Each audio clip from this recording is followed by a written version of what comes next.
The royal inspection brought absolute silence to the castle kitchens. Every scullery maid, every cook, every servant pressed their foreheads to the cold stone floor as the vampire king entered, his obsidian blade catching the firelight. Every servant, except one. At the far counter, a 10-year-old girl continued chopping carrots, her knife rising and falling in a steady, oblivious rhythm. King Adrian Blackwood's crimson eyes narrowed. He strode forward, his hand moving to the hilt of his sword. The head chef's face went white with terror. The girl's mother tried to stand, to cry out, but a guard's hand clamped over her mouth. The king raised his blade. The girl reached for salt, her collar shifting as she turned. And there, on the pale skin of her neck, glowing faintly in the firelight, was a mark King Adrian had carved into a protective amulet 10 years ago, the night his pregnant wife vanished from their bedchamber. The mark of the winter rose. His sword froze in mid-air. The impossible sight before him shattered a decade of grief in a single, terrible moment. What happened next would expose a conspiracy that reached the highest levels of the vampire court. Hello, friends. Welcome to our story. Before we start, please like this video and subscribe. Also, tell us in the comments where you're watching from. We want to know. The winter moon hung low and pale over Blackwood Castle the night the king discovered his daughter. Eliza Moore was 10 years old, and she had lived her entire life in the steam and shadows of the royal kitchens, a place where children like her were meant to work until their hands bled and never, ever be noticed. She was the daughter of Sarah, a mute scullery maid who worked from dawn until long past midnight, scrubbing pots, hauling water, and keeping her head down in a world that treated humans as little more than livestock. Eliza didn't mind the silence of her world. She was born into it. While other servants whispered and gossiped, Eliza moved through her days, feeling the vibrations of footsteps on stone, watching the play of shadow and firelight, reading the world through her eyes and the trembling of the air. Her deafness made her invisible in a different way than her poverty did, and invisibility meant safety. Tonight was different, though. Tonight, King Adrian Blackwood himself was conducting a surprise inspection of the lower castle, something that happened only once every few years, a purge the servants called it. A reminder of who held power and who could be discarded. Eliza had been told to keep working, to keep her face down, to not draw attention, but she couldn't hear the warnings hissed between the other servants. She couldn't hear the heavy boots descending the stone stairs. She couldn't hear the sudden, suffocating silence that fell over the kitchen when the king entered. She only felt the change when the vibrations stopped, when every knife stilled, when even the fire seemed to hold its breath. And by then, it was already too late. The great oak door to the kitchen had swung open, and King Adrian Blackwood stepped inside, a figure of ice and shadow draped in black armor chased with silver. His pale hair was pulled back from a face carved by centuries of cruelty and loss. Behind him, his personal guard filed in, hands on their weapons, eyes scanning for weakness, for disrespect, for any excuse to demonstrate the king's absolute power. But it was the king's eyes that drew every terrified gaze. They were the color of frozen blood, ancient and merciless, the eyes of a man who had buried his heart with his family and ruled through fear alone. Eliza, her back to the door, continued chopping vegetables for the evening stew. The knife in her small hands rose and fell with practiced efficiency. Chop, chop, chop. The rhythm that had always soothed her, that helped her feel part of the kitchen's pulse, now sounded impossibly loud in the silence. King Adrian's eyes locked on the small figure who dared continue working in his presence. His jaw tightened. His hand moved to the obsidian sword at his side, the blade that had executed 1,000 traitors, that had drunk the blood of anyone foolish enough to challenge the Blackwood throne. He crossed the kitchen floor in 4 long strides. The servants pressed themselves flatter against the stone, praying they wouldn't be noticed, praying the child would stop, praying the king's fury would pass quickly. Sarah, Eliza's mother, finally saw what was happening. Her eyes went wide with horror. She tried to stand, to throw herself between her daughter and the king. But a guard's armored hand shoved her back down, fingers digging into her shoulder. King Adrian raised his sword. The blade whispered through the air, a sound Eliza would never hear. And then she reached for the salt bowl, her body turning slightly, her threadbare collar slipping down her shoulder. The mark of the winter rose appeared. It was small, no larger than a thumbprint, etched into the skin just below her hairline. The scar tissue had formed in the shape of a 5-petaled rose surrounded by thorned vines, glowing faintly with residual magic that even 10 years couldn't fully erase. King Adrian had carved that exact symbol into a silver amulet the night his wife told him she was pregnant. He had placed it around her neck with a protective enchantment, a ward that would transfer to their unborn child, marking them as blood of the Blackwood line forever.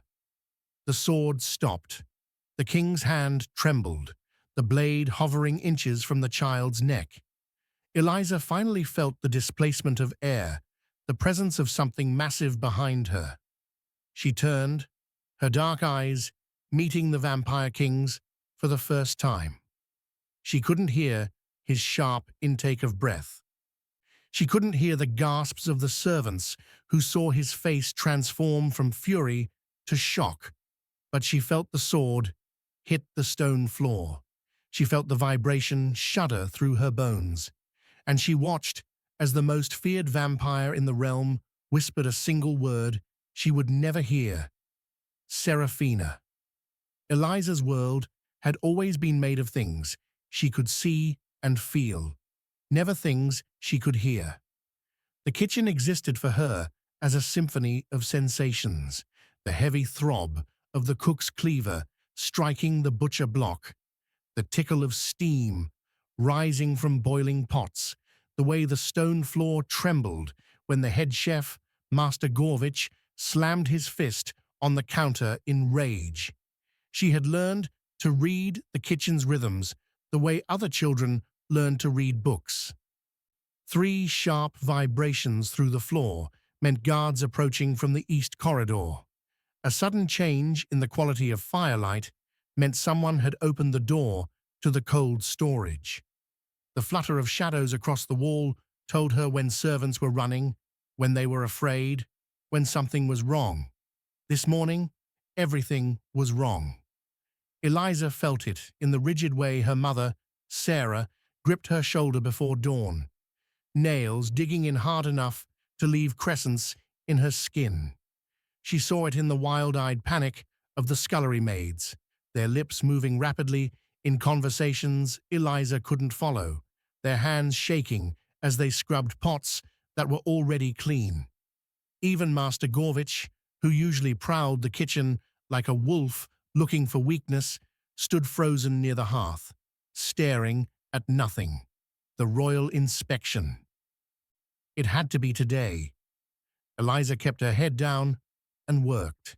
She had been peeling turnips since before the sun rose, her small hands moving with practiced efficiency despite the knife being almost too large for her grip. Around her, the kitchen churned with frantic energy.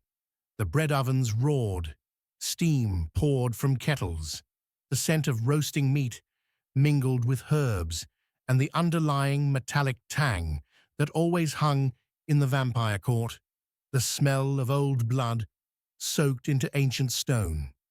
Sarah appeared at her side, and Eliza felt her mother's presence before she saw her. Sarah's hand touched her cheek, gentle but urgent. When Eliza looked up, her mother's face was pale, her eyes too bright with fear. Sarah reached for the ash bucket near the hearth, dipped her fingers into the soot, and began smearing it across Eliza's face. Eliza understood. The king must not notice you. The king must not see your face. Sarah worked quickly, rubbing the soot along Eliza's jawline, across her forehead, into the hollow of her neck. She pulled Eliza's collar higher, adjusting it twice, 3 times, making sure the fabric covered every inch of skin. Then she pressed a kiss to Eliza's ash-darkened forehead and pointed firmly at the vegetable counter in the corner. "Stay there. Do not move. Do not look up." Master Gorvich appeared behind them, his massive shadow falling across the workspace. Eliza felt the vibration of his approach, the way the floor groaned under his weight. His mouth moved in harsh, angry shapes. Sarah flinched and bowed her head, her hands clasped in supplication. The head chef grabbed Sarah's wrist, his thick fingers circling it completely, and shoved her toward the washing station. Eliza's hands tightened on her knife. She wanted to run to her mother. She wanted to scream at the chef. But she had learned long ago that reactions like that only made things worse. In a world where she couldn't hear threats coming, invisibility was survival. She turned back to her turnips and began to peel. The vibrations started small, a tremor, distant and rhythmic, then stronger, closer. Eliza's hands paused. She glanced at the other servants and saw them moving into position, forming a line along the wall, their heads bowing in perfect unison. The vibrations grew heavier. Boots on stone. Many boots. The quality of light changed as bodies filed through the doorway. And then the rhythm stopped. Every vibration in the kitchen ceased. The pots stopped bubbling. The fire stopped crackling. Even the air seemed to hold still. Eliza, her back to the door, her face hidden by soot and shadow, continued peeling turnips. The knife rose and fell, rose and fell. She didn't see the guards enter. She didn't see Master Gorvich drop to his knees. She didn't see her mother's face go white with recognition and terror. And she didn't see the vampire king's eyes narrow as he noticed the one servant who dared continue working while he stood in the room. King Adrian Blackwood had executed men for less. A sideways glance, a moment's hesitation before kneeling, the faintest suggestion of disrespect. In his 3 centuries of rule, he had learned that mercy was weakness, and weakness invited betrayal. So when he saw the small figure at the counter, back turned, hands moving in steady rhythm while every other servant prostrated themselves in terror, his hand moved to his sword without conscious thought. The obsidian blade whispered free of its sheath. The sound sent ripples of panic through the kitchen staff. Several servants pressed their faces harder against the stone as if they could disappear into the floor itself. Master Gorvich made a strangled noise in his throat but didn't dare move. Adrian crossed the kitchen in 4 measured steps, his boots silent despite his size. He was a predator, moving toward prey that didn't know it was being hunted. The girl continued chopping onions, the knife rising and falling with the oblivious efficiency of someone lost in routine. Insolent, defiant, an insult that demanded blood. He raised the sword. The blade caught the firelight, transforming into a line of silver flame. His muscles coiled, prepared for the downward strike that would separate her head from her shoulders in one clean motion. A lesson, a reminder. This is what happens when you forget your place. The girl reached across the counter for a bowl of salt. Her body turned slightly. The movement pulled her collar down, exposing the pale curve of her neck where it met her shoulder. And there it was, the mark of the winter rose. 5 petals arranged in a perfect circle, thorned vines curling around them in intricate spirals. The scar tissue raised and faintly luminous even after 10 years. The mark was small, no larger than a coin, but Adrian would have recognized it in complete darkness. He had carved that exact pattern into a silver amulet with his own hands, had bound it with protective magic older than the castle itself, had placed it around his wife's neck the night she told him she carried his child. The sword stopped. Time seemed to collapse around him. The kitchen, the servants, the smell of smoke and onions, all of it faded into a roaring silence inside his mind. Impossible. His wife had vanished 10 years ago. The amulet with her. The child, unborn, unnamed, had vanished with her. He had torn the kingdom apart searching. He had executed everyone who might have been involved. He had burned entire villages on suspicion alone. And here, in his own kitchen, marked with magic that couldn't be forged or transferred, was a child who should not exist. His hand shot out and grabbed the girl's arm, spinning her around. She gasped, her eyes going wide with terror as she finally saw the massive figure looming over her, saw the sword still raised, saw death standing close enough to touch. Adrian stared at her face. 10 years old, perhaps, dark hair, delicate features smudged with soot, and eyes, those eyes. The sword clattered to the floor. "Who is your mother?" His voice came out raw, barely above a whisper, but in the absolute silence of the kitchen, it sounded like thunder. The girl's mouth opened, but no sound came out. Her lips moved, shaping words, but her voice was gone, trapped somewhere between fear and confusion. She tried to pull away from his grip, but his fingers were iron around her wrist. "Who is your mother?" Adrian's voice rose to a roar that shook the pots hanging from their hooks. The girl couldn't answer.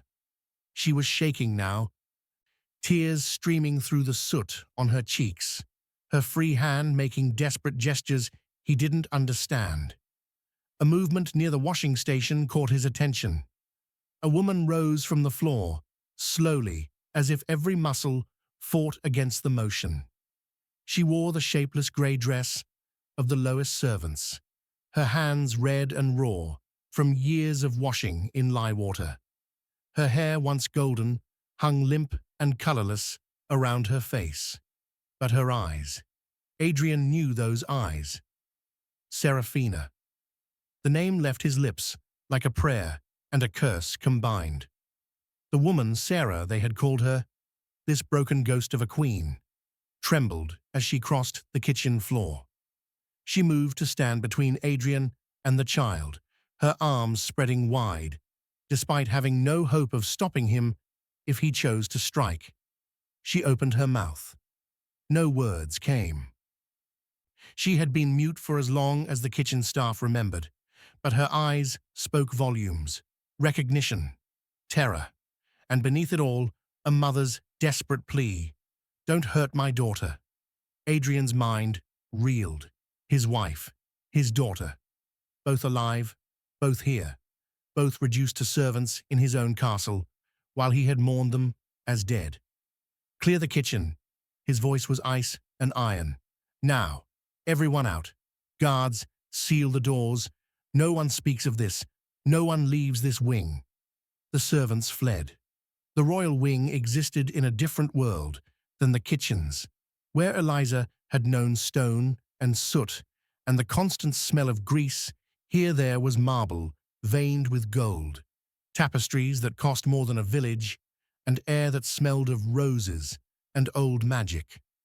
The guards had carried them up 7 flights of stairs, through corridors Eliza had never seen, past doorways she had never dared imagine. Now she sat on a chair upholstered in velvet, so soft it felt like sin, wearing her ash-stained rags, and tried very hard not to touch anything. Her mother sat beside her, equally rigid, equally terrified.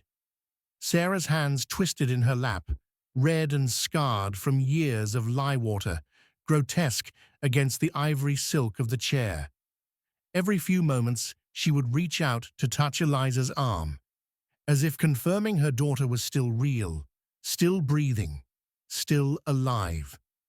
The king stood near the window, his back to them, staring out at the winter landscape.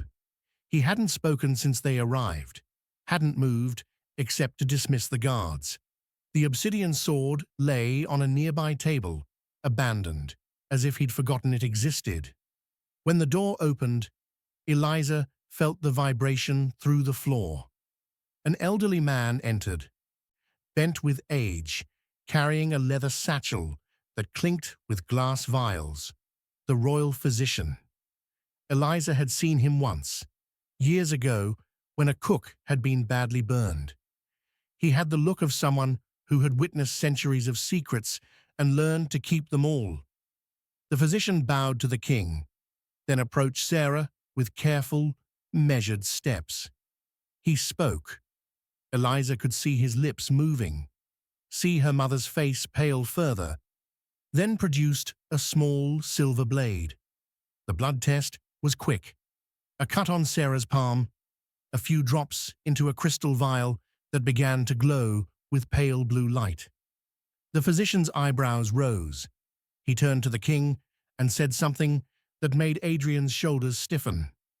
Then the physician approached Eliza. She tried to shrink away, but her mother's hand on her shoulder kept her in place. The blade was cold against her fingertip. The sting was sharp and immediate. Her blood dripped into another vial. This time, the light that bloomed was brighter, purer, a blue so brilliant it illuminated the entire chamber. The physician stared at it for a long moment, then carefully set the vial on the table beside the king's sword. "Your Majesty," the physician said, his voice formal and final, "there is no doubt. The woman is Queen Seraphina Blackwood. The child is your daughter, bearing both vampire and human lineage in equal measure." The king turned from the window. His face was a mask of stone, but his eyes, those terrible crimson eyes, were windows into something that looked like pain. He dismissed the physician with a gesture. The old man bowed and left, closing the door with a soft click that Eliza felt more than heard. Adrian crossed the room and knelt before Eliza. The movement brought him to her eye level, this ancient king, lowering himself before a kitchen child. He opened his mouth and spoke. Eliza watched his lips move. She saw the intensity in his expression, the way his hands gestured as if trying to shape meaning from air. But she understood nothing. She looked at her mother, desperate for translation. Sarah's face crumpled with fresh anguish. She touched her own ears, then Eliza's, then shook her head slowly. Adrian's expression changed. Confusion first, then a dawning horror. He spoke again, louder this time. Eliza felt the vibration of his voice through the floor, through the chair, but the words remained meaningless shapes. He reached toward her, and she flinched back, pressing herself against her mother. The king's hand froze in midair. He stared at his own palm, as if seeing it for the first time, seeing it as Eliza must see it, the hand that had raised a sword to kill her, the hand of the monster who almost made her an orphan. He pulled back and stood abruptly, turning away. His shoulders rose and fell, with breaths he didn't need to take, a habit from his human life centuries ago. When he faced them again, his expression had shifted into something Eliza couldn't identify. Something that looked almost like shame. "She can't hear me," he said quietly, more to himself than to them. "My daughter can't hear me, and when she looks at me, all she sees is the man who tried to murder her." Sarah reached out and took Eliza's hand, squeezing tight. In the vast luxury of the royal wing, surrounded by wealth beyond imagining, they had never felt more alone. Adrian had conquered kingdoms. He had negotiated treaties with ancient dragon lords. He had survived assassination attempts, coups, and 3 separate wars that had lasted decades. But he could not make his daughter look at him without fear. The gifts had been a mistake. He realized that now, watching Eliza press herself into the corner between the wardrobe and the wall, her eyes wide and animal bright with terror. The doll he'd brought, an exquisite thing with porcelain features and a dress of Valencian lace, lay abandoned on the carpet where she'd dropped it. He'd tried to smile when he presented it, tried to make his expression soft, unthreatening, but he was a vampire king who'd ruled through fear for 3 centuries, and softness didn't come naturally to faces like his. Sarah had tried to coax Eliza forward, her hands moving in gentle encouragement, but the child had only shrunk further away. Adrian had taken a step closer, holding out the doll, and Eliza had bolted like a rabbit from a wolf. Now she watched him from her corner, her small body coiled tight, ready to run the moment he moved.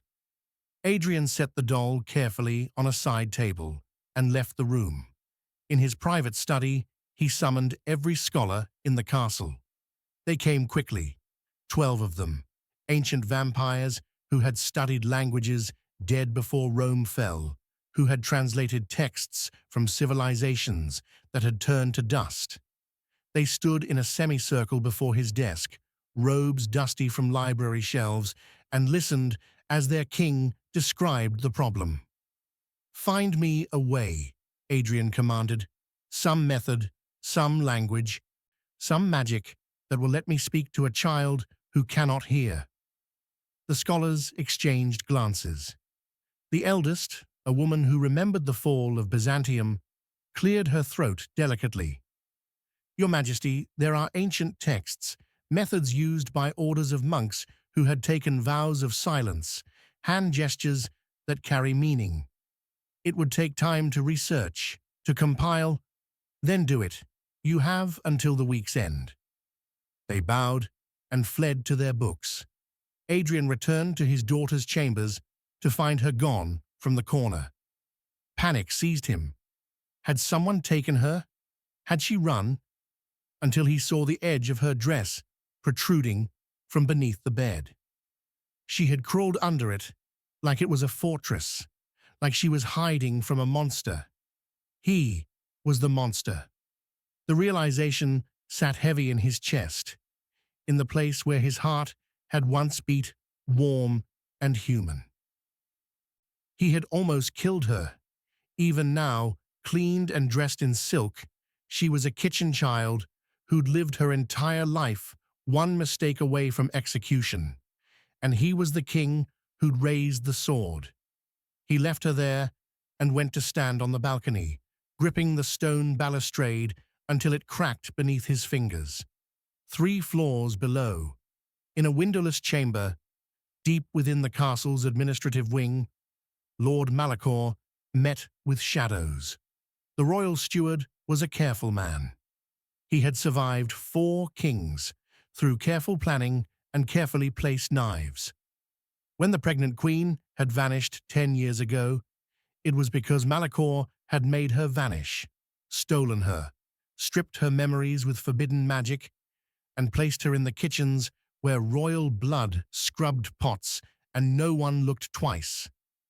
He had done it to preserve the purity of the Blackwood line, to prevent a half-blood abomination from inheriting the throne, to protect the kingdom from the weakness of human taint. And now, that work was undone. The scullery maid, he hissed to the three figures kneeling before him. They wore the black leather of the Shadow Guard, assassins bound to him through blood oaths. She is the queen. The child is the heir. Both must die before the king makes the announcement public. When, my lord? The winter solstice banquet, 3 weeks, when the castle is full of guests and confusion runs high. Malachor leaned forward, his eyes gleaming in the candlelight. Make it look like an accident, a tragic fire in the royal wing.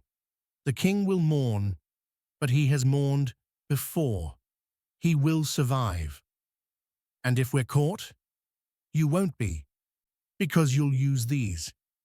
Malachor produced 3 vials of liquid shadow, magic so old and dark it predated the kingdom itself.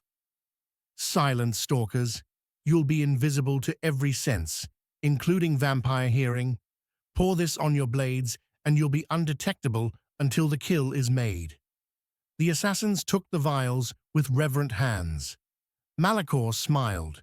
The royal bloodline would remain pure. The kingdom would remain strong, and the half-blood child would never reach her 11th birthday. The librarian was not what Adrian expected. Most of the scholars were ancient vampires with dusty robes and grandiose manners. This one was young, barely a century old, with ink-stained fingers and a nervous habit of pushing her spectacles up her nose. "Your Majesty," she said, bowing low, "my name is Celeste. I believe I've found something." She laid a leather-bound manuscript on Adrian's desk, the pages brittle with age.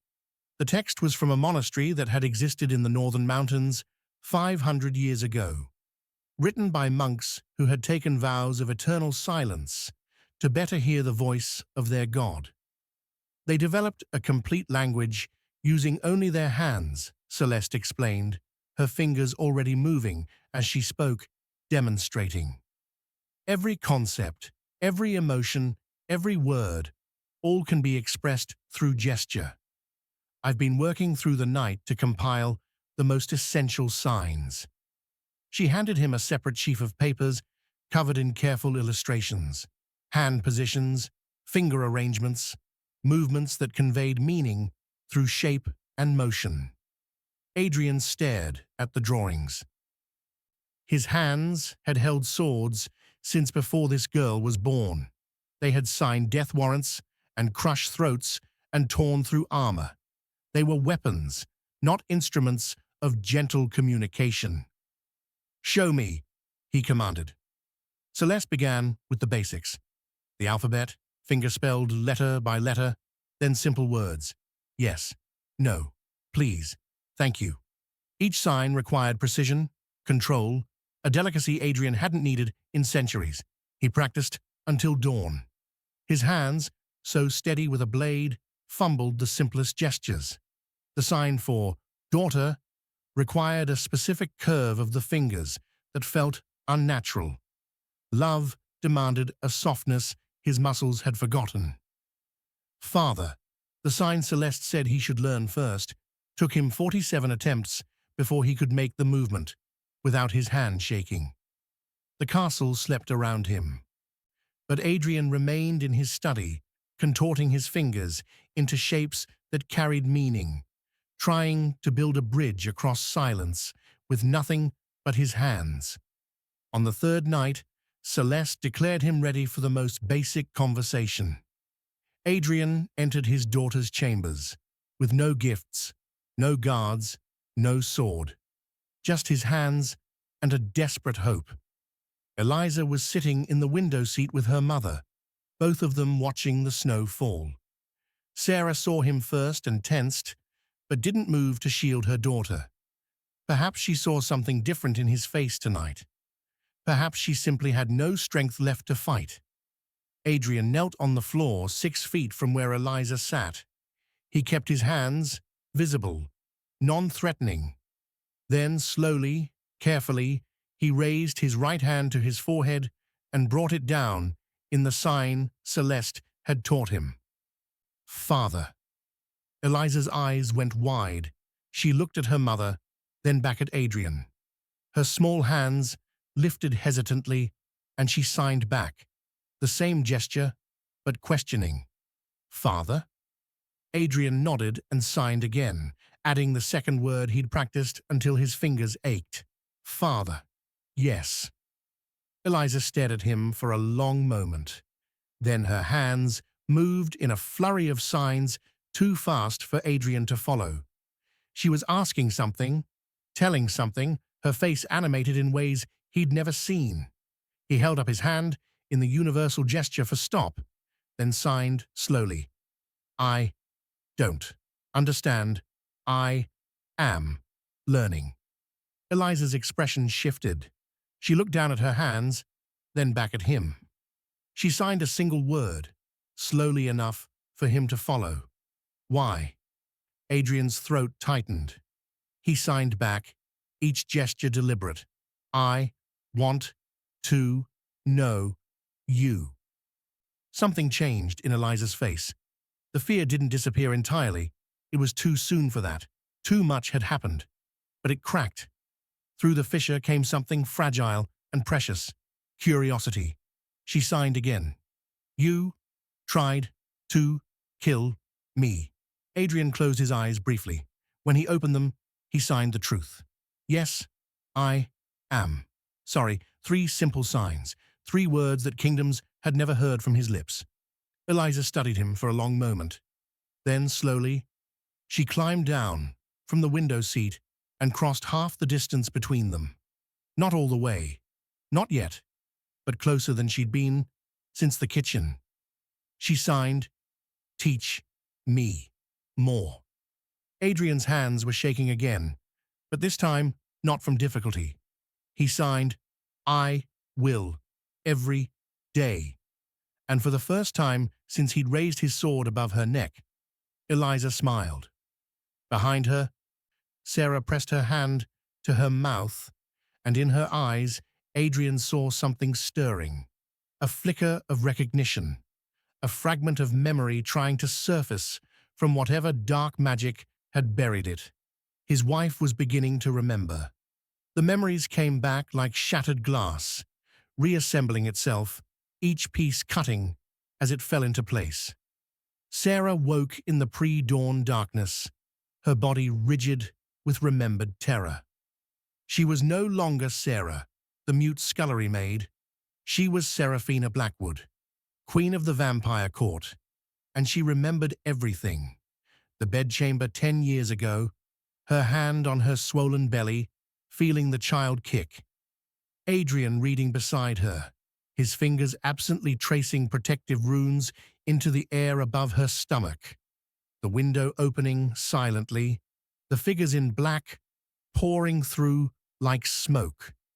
She remembered Malakor's face, cold and certain, as he pressed the cloth soaked in memory poison over her mouth and nose. Remembered his voice, the kingdom needs pure blood on the throne. Your mongrel child will never inherit. She remembered waking in the kitchens, with no name, no past, only the bone-deep instinct to protect the infant girl the other servants said was hers.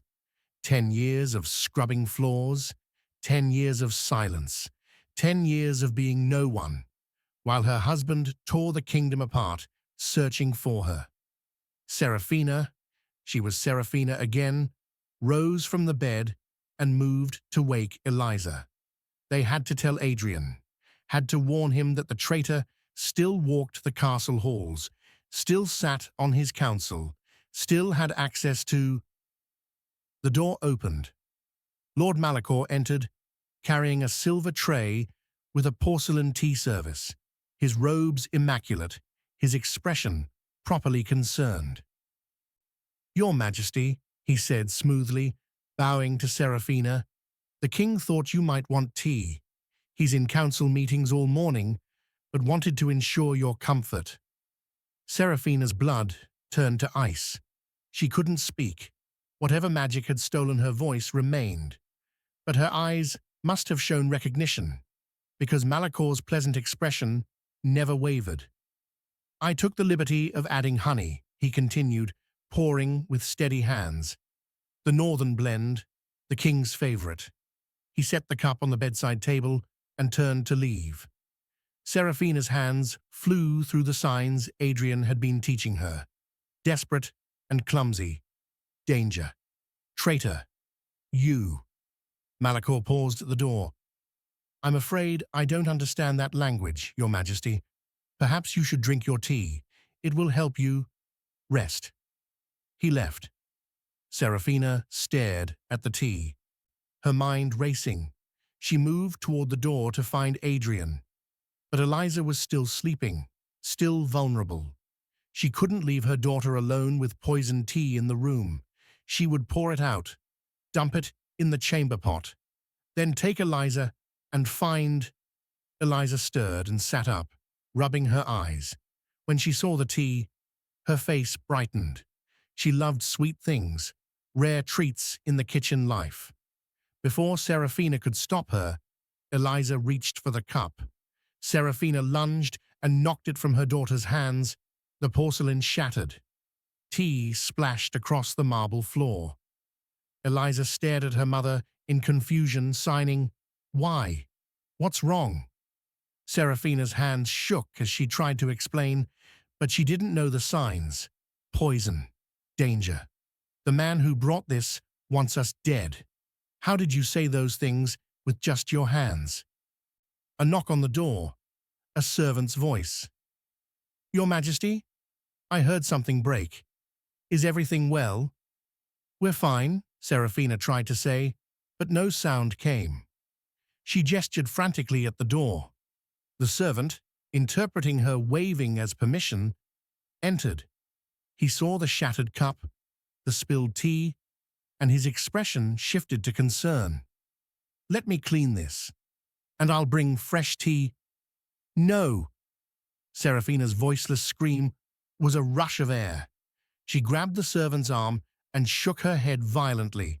The servant looked confused, but bowed and began cleaning the mess. 10 minutes later, a new tea service arrived, this one brought by a different servant, a younger one with kind eyes. Lord Malachor insisted you have fresh tea after the accident. He said to drink it while it's hot. The cup sat on the table, steaming gently.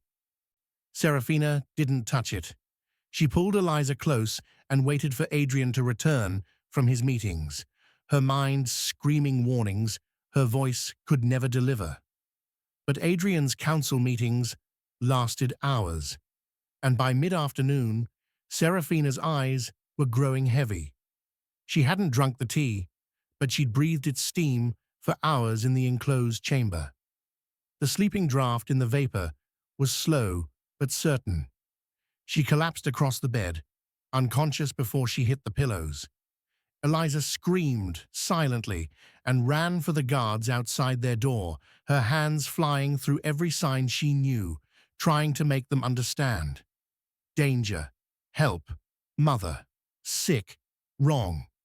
But the guards knew even fewer signs than Adrian. They saw a child, gesturing wildly at her sleeping mother, and assumed the queen was simply tired. Let her rest, they said, words Eliza couldn't hear. In his office 3 floors below, Lord Malachor smiled and returned to his work. 3 weeks until the winter solstice. 3 weeks to ensure the servants stayed silent, the assassins stayed ready, and the royal family stayed perfectly, tragically vulnerable. The Scarlet Crown Chamber had been transformed into something from a frozen dream. Ice sculptures lined the walls, carved into the shapes of winter roses and thorned crowns. Chandeliers dripped with crystal icicles that caught the candlelight and threw prismatic colors across the vaulted ceiling. The tables groaned under platters of delicacies, blood wine in crystal decanters, rare meats, fruits imported from kingdoms weeks away by carriage. Every noble house in the vampire court had sent representatives. 300 immortals in silk and velvet, their eyes glittering with curiosity and barely concealed hunger for gossip. The whispers had already started. The king had found his lost family. The kitchen maid was actually the missing queen. The deaf child was the royal heir. Tonight, Adrian would make it official. He stood at the head of the grand staircase, his hand resting gently on Eliza's shoulder. She wore a dress of deep blue velvet with silver embroidery, her dark hair braided with pearls. She looked every inch a princess, though her eyes kept darting to the crowd below with barely contained terror. Adrian signed to her, "Brave, you are brave, I am here." Eliza's small hand found his and squeezed tight. Below them, Lord Malachor stood among the crowd, his expression appropriately pleased for his king's good fortune. Inside, his heart was ice. The queen remained unconscious in the royal wing, trapped in an enchanted sleep that would last days. The servants who'd witnessed too much had been quietly removed to distant assignments. The shadow guard waited in the rafters above, invisible in every way that mattered, their blades coated with liquid shadow. Everything was ready.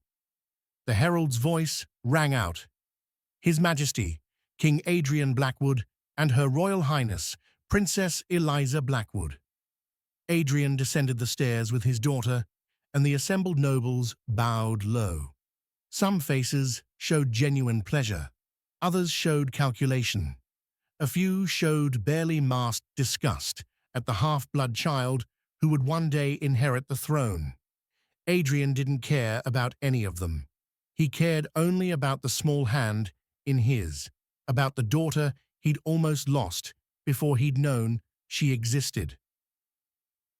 They reached the bottom of the stairs. Adrian raised his free hand for silence, and the chamber stilled. "My lords and ladies," he began, his voice carrying to every corner. 10 years ago, I lost my family. Tonight, I reclaim what was stolen.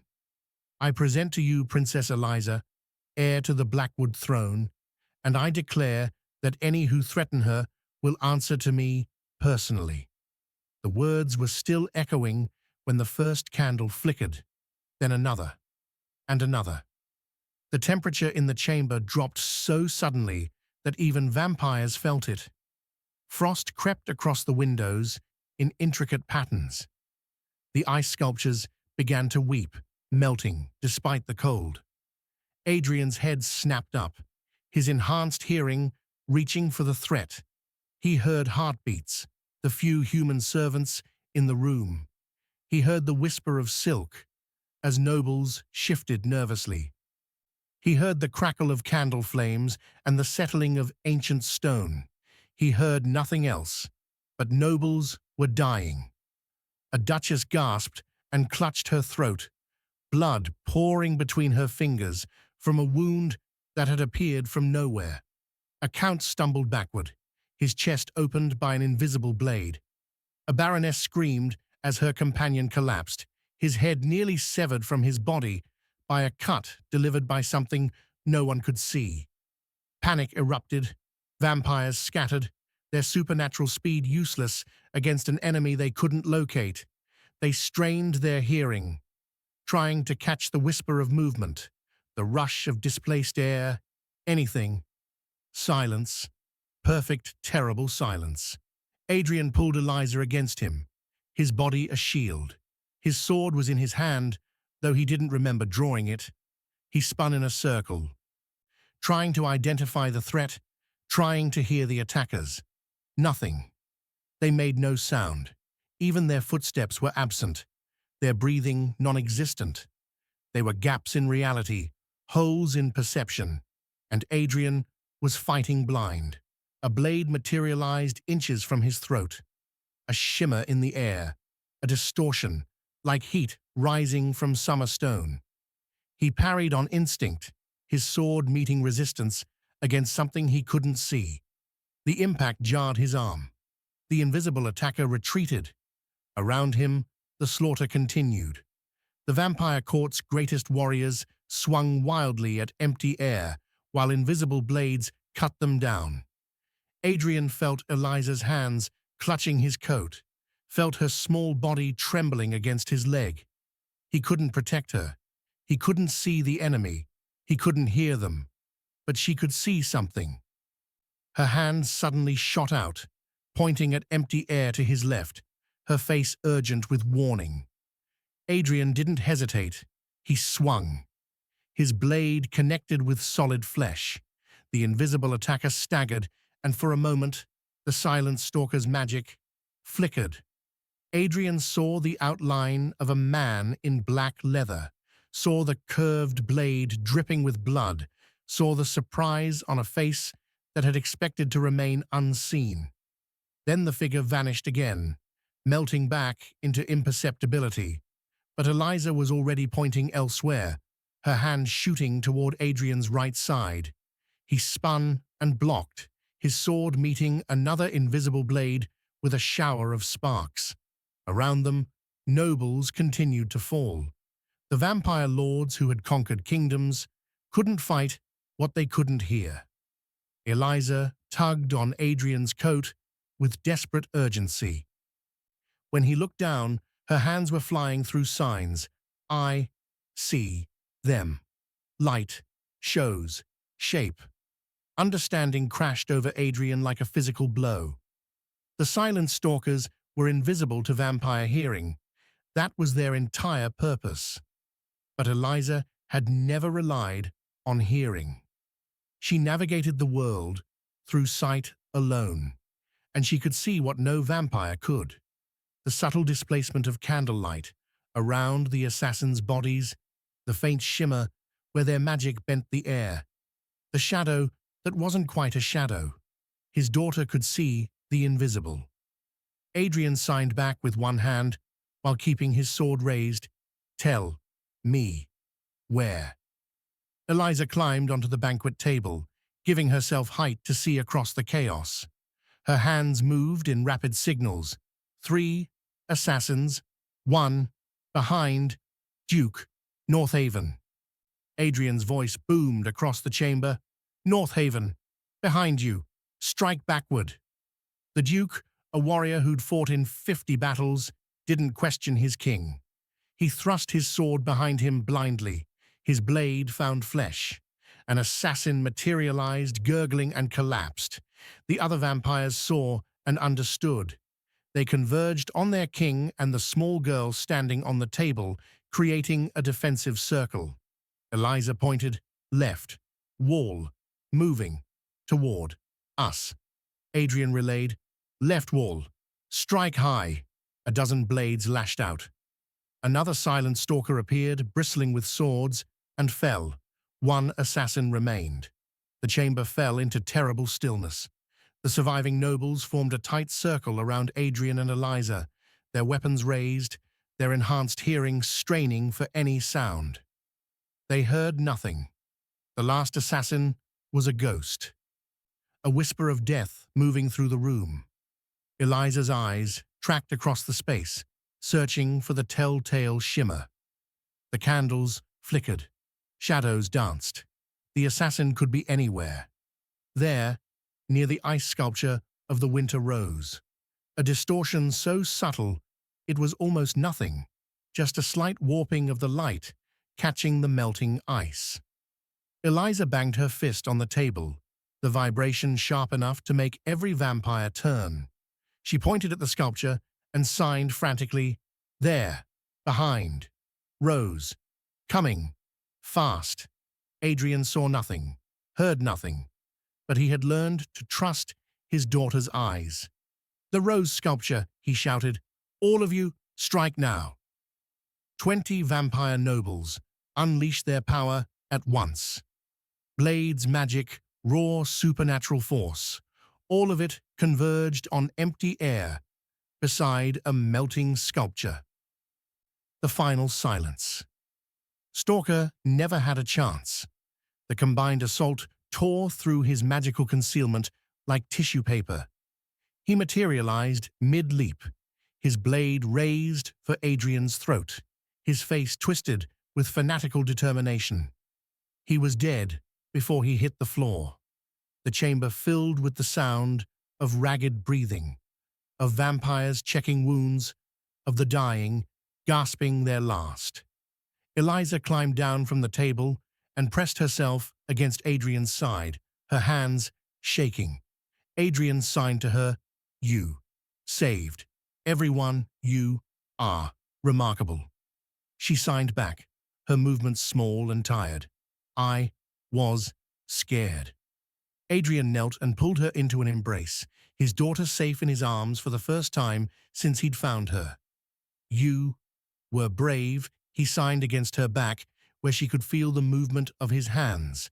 Across the chamber, Lord Malachor stood frozen, his face a mask of aristocratic shock. But his eyes betrayed him. They showed not surprise at the attack, but fury at its failure. Adrian saw those eyes, and he understood. He stood slowly, keeping Eliza behind him, and his voice cut through the chamber like a blade. "Lord Malachor, I believe you and I need to have a conversation about exactly who hired these assassins and where my wife has been for the past 10 years. Malachor's hand moved toward the dagger, hidden in his robes. He wasn't fast enough. Adrian crossed the distance between them in a heartbeat, his hand closing around Malachor's throat, lifting him off the ground. The royal steward gasped and clawed at Adrian's fingers, but centuries of vampire strength couldn't be fought by a man who'd spent his life hiding behind others. "Eliza," Adrian said calmly, not taking his eyes off the traitor. "Go find your mother. Tell the guards to wake her. Use whatever means necessary." Eliza ran, her footsteps silent to her own ears, but thunderous in the deadly quiet chamber. Adrian smiled at Malachor, and it was not a kind expression. "Now then, let's discuss treason." Malachor talked. They always did in the end. By the time Eliza returned with her mother, awake and furious, and finally able to speak through signs that Adrian translated, the royal steward had confessed everything: the kidnapping, the memory poison, the decade of servitude, the assassination plot, the desire to keep the bloodline pure. Adrian listened to it all with a face carved from ice. When Malachor finally fell silent, the king spoke just once. "You stole 10 years of my life, 10 years with my wife, 10 years with my daughter. You made my child scrub floors in her own castle while I mourned them as dead." "I was protecting the kingdom," Malachor wheezed. "Half-blood heirs weaken." Adrian's hand tightened.